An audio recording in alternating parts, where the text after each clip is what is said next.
नमस्कार दोस्तों, स्वागत है आपका अपने इस यूट्यूब चैनल पंख पाठशाला में। जैसा कि आप लोगों को पता है कि हम लोग रेलवे ग्रुप डी 2025 के लिए रिकैप प्रोग्राम लेकर आए हैं और इस प्रोग्राम में हम उन टॉपिकों को कवर कर रहे हैं जो बहुत ज़्यादा महत्वपूर्ण हैं, बहुत ज़्यादा जिससे क्वेश्चन बनता है, हम उन्हीं टॉपिकों को केवल कवर कर रहे हैं। तो इस सीरीज की सभी वीडियो को ज़रूर देखें। अभी तक 13 वीडियो आ गई हैं जो 13 इम्पोर्टेंट टॉपिकों पर हैं। आज हम 14वीं वीडियो देखेंगे और इसमें देखेंगे महान्यायवादी महान्यायवादी एवं महाधिवक्ता। बहुत छोटा-सा टॉपिक है, लेकिन हमें इसके बारे में पता होनी चाहिए। बहुत लोग इसको नहीं पढ़ते, इसलिए क्वेश्चन बहुत ज़्यादा बनता है इस पे। ये क्वेश्चन तो बन ही जाता है कोई भी एग्ज़ाम हो, और जो ग्रुप डी का कई शिफ्टों में होगा एग्ज़ाम, उसमें तो 1-2 क्वेश्चन बनना तय है। क्योंकि पिछली बार भी महान्यायवादी और महाधिवक्ता पे क्वेश्चन बने थे, जो 2022 में हुआ था क्वेश्चन, उसमें बने थे। इसलिए एक छोटा टॉपिक है, इसलिए इसको भी कवर कर दे रहे हैं। क्योंकि अगर एक क्वेश्चन इससे आ गया और वो गलत हो गया तो आप हज़ारों लोग उस दौड़ में से पीछे हट जाते हैं। तो चलिए शुरू करते। रही बात मेरी, मैं हूँ इंद्रजीत। मैं रेलवे में अभी स्टेशन मास्टर के पद पर कार्यरत हूँ। मैं ग्रुप डी एग्ज़ाम पास किया हूँ, इसलिए सिलेक्टेड हैं, सिलेक्शन दिलाएँगे, ये वादा रहा। और इस सीरीज़ की सभी वीडियो को देखें, डिस्क्रिप्शन बॉक्स में लिंक है, या चैनल पे जाएँगे तो वहाँ अलग से प्लेलिस्ट बनी है, सभी वीडियो को ज़रूर देखें। चलिए इसको भी खत्म करते हैं। महान्यायवादी, अटॉर्नी जनरल जिसको कहा जाता है, महान्यायवादी या अटॉर्नी जनरल, अगर मोटा-मोटी कहें इसको तो ये भारत सरकार का वकील है। जैसे बहुत से फर्म हैं, बहुत सी कंपनियां हैं, बहुत से ऐसे घराने हैं जिनके अपने वकील होते हैं, वैसे ही एक भारत सरकार का वकील होता है, वही होता है महान्यायवादी। बाकी देख लेते हैं अनुच्छेद 76, यहीं से क्वेश्चन बनता है महान्यायवादी की का संबंधित कौन सा अनुच्छेद है, तो अनुच्छेद 76 इसको रट डालना, यही क्वेश्चन बनता है। इसकी नियुक्ति राष्ट्रपति द्वारा की जाती है मंत्रिपरिषद की सिफारिश पर। मंत्रिपरिषद सिफारिश करता है कि इस आदमी को महान्यायवादी बनाना चाहिए, राष्ट्रपति उसको नियुक्त कर देते हैं। योग्यता की बात करें तो यह उच्चतम न्यायालय का न्यायाधीश बनने के लिए योग्य होना चाहिए। अगर उच्चतम न्यायालय में यानी सुप्रीम कोर्ट में अगर यह न्यायाधीश बनने के लिए योग्य है तो इसको महान्यायवादी बनाया जा सकता है। शपथ, संविधान के प्रति निष्ठा की शपथ लेता है, राष्ट्रपति इसको शपथ दिलाते हैं संविधान में। हाँ, शपथ जो है उसका कोई जिक्र नहीं है, वो संविधान के प्रति निष्ठा की शपथ लेता है, लेकिन संविधान में उसकी शपथ का कोई जिक्र नहीं है। यहाँ से यूपीएससी में क्वेश्चन बनते हैं। कार्यकाल, इसका कार्यकाल राष्ट्रपति के प्रसाद प्रयत्न पर्यंत होता है। मतलब जब तक राष्ट्रपति को लगेगा तब तक यह अपने पद पर बना रहेगा, और जिस दिन राष्ट्रपति इसको हटाना चाहे हटा सकते हैं। और राष्ट्रपति का मतलब मंत्रिपरिषद की सलाह पर। इसके कार्य क्या होते हैं? यह भारत सरकार का को विधि संबंधी सलाह देता है। भारत सरकार का वकील है तो कानूनी सलाह यह देता है। राष्ट्रपति अगर कोई सलाह इससे मांगते हैं तो वह देता है, और भारत सरकार का न्यायालय में प्रतिनिधित्व करता है। यानी जब भारत सरकार के खिलाफ कोई मुकदमा होता है तो उसमें यह भारत सरकार की तरफ से एक वकील के रूप में लड़ता है, भारत सरकार का प्रतिनिधित्व करता है, यही इसका मुख्य काम है। चलिए आगे क्या है। महान्यायवादी जो है ये अनुच्छेद 88 में बताया गया है, यह संसद के सदनों में भाग ले सकता है, संसद को संबोधित कर सकता है, परंतु वोट का अधिकार नहीं है। या किसी समिति में भी भाग ले सकता है, समिति का सदस्य भी बन सकता है, कोई संसदीय समिति वगैरह बन रही है। ये क्वेश्चन बना था यूपीएससी में और बहुत लोगों ने उस साल गलत किया था। तो बहुत मस्त क्वेश्चन बनते हैं महान्यायवादी में। तो ये जो है अनुच्छेद 88 में कहा गया है कि यह संसद के सदनों में भाग ले सकता है, जो हमारी राज्यसभा, लोकसभा, इसमें जाकर ये पार्टिसिपेट कर सकता है और संसद को संबोधित कर सकता है, संबोधित, परंतु इसको केवल वोट देने का अधिकार नहीं होता है।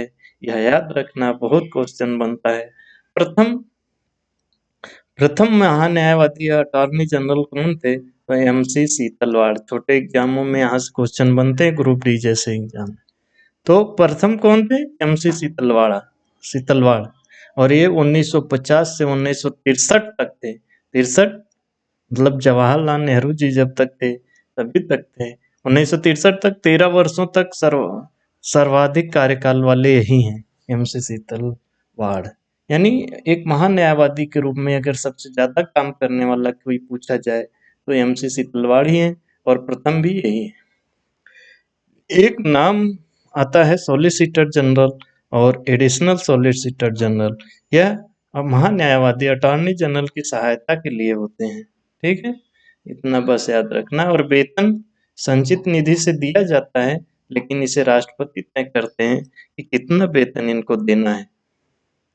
इन्हें लोक सेवक नहीं माना जाता है। ये लोक सेवक नहीं होते हैं, जैसे हमारे DM, SDM या और भी नेता भी हैं जो लोक सेवा कार्य करते हैं, लेकिन इनको लोक सेवक नहीं माना जाता है। भारत का प्रथम विधिक अधिकारी होता है। यह भी पूछ दे अगर कि भारत का प्रथम विधिक अधिकारी कौन होता है, तो महान न्यायवादी यानी अटॉर्नी जनरल ही होता है। इसके बाद प्राइवेट प्रैक्टिस कर सकता है, यह प्राइवेट प्रैक्टिस भी कर सकता है, और परंतु ऐसे किसी मामले की पैरवी नहीं कर सकता जो भारत सरकार के विरुद्ध है। अरे भैया, भारत सरकार का वकील है, भारत के खिलाफ कैसे लड़ेगा? इसलिए ये प्राइवेट प्रैक्टिस तो कर सकता है, लेकिन भारत सरकार के विपक्ष में कभी ये प्राइवेट काम नहीं कर सकता, यानी भारत सरकार के विरुद्ध पैरवी नहीं कर सकता।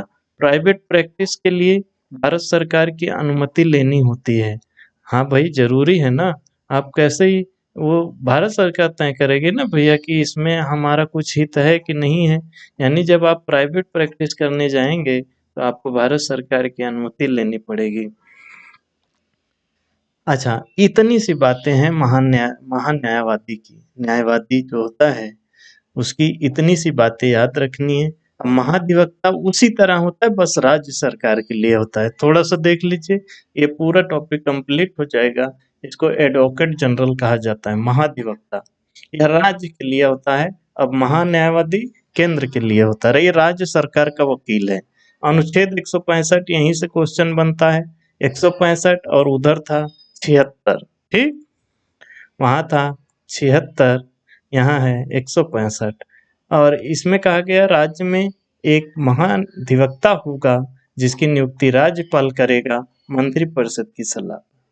यहाँ भी जैसे वहाँ राष्ट्रपति करते हैं, यहाँ राज्यपाल करते हैं। मंत्रिपरिषद की सलाह पर इन लोगों को काम करना ही होता है। अनुच्छेद याद रखिएगा 165।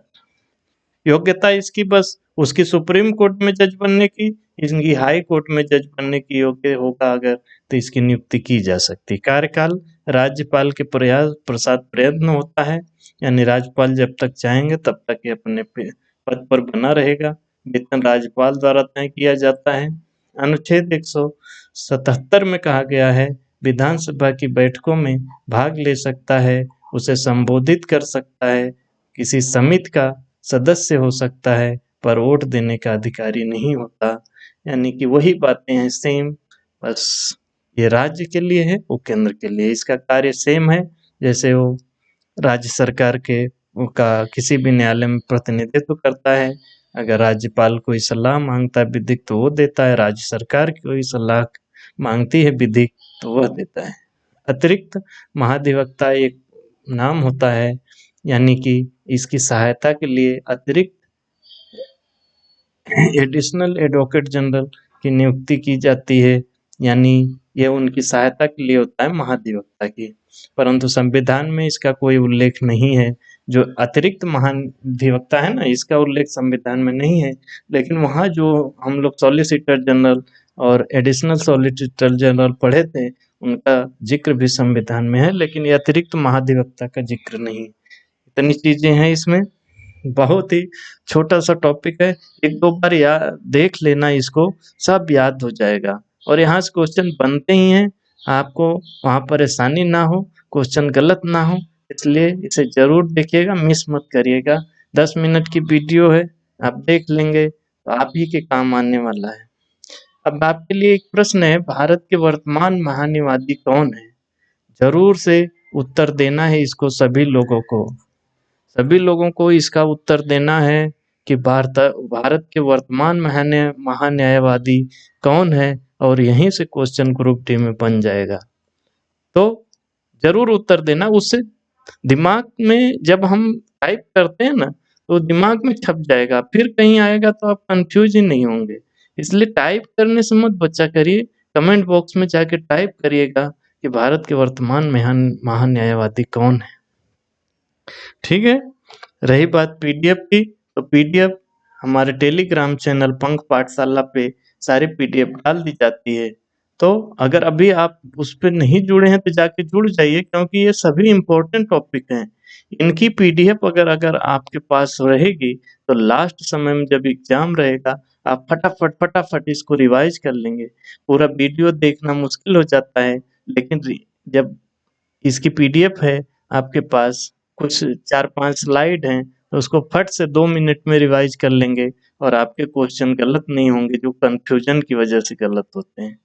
कोई भी वीडियो मिस नहीं करना है, क्योंकि ये सबसे इम्पोर्टेंट टॉपिक है, और कोई वीडियो मिस ना हो उसके लिए चैनल को सब्सक्राइब कर लीजिए, बेल आइकन दबा दीजिए, ताकि जब भी कोई वीडियो डले तो आपको नोटिफिकेशन मिल जाए। हम नए हैं दोस्तों, हमारा प्रयास नया है, इसलिए अपना सुझाव अवश्य दें।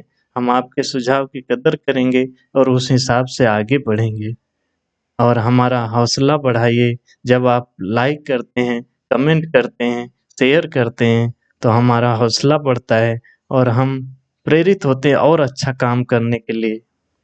हम एक जिम्मेदार पद पर काम कर रहे हैं, इसलिए टाइम कम मिलता है, लेकिन आप जब हमारे हौसले को बढ़ाएंगे तो हम और टाइम निकाल के और ऐसा वीडियो, ऐसा कंटेंट देंगे जिससे आपके सिलेक्शन में मदद हो सके। आपने इसको देखा, धन्यवाद दोस्तों, तहे दिल से धन्यवाद।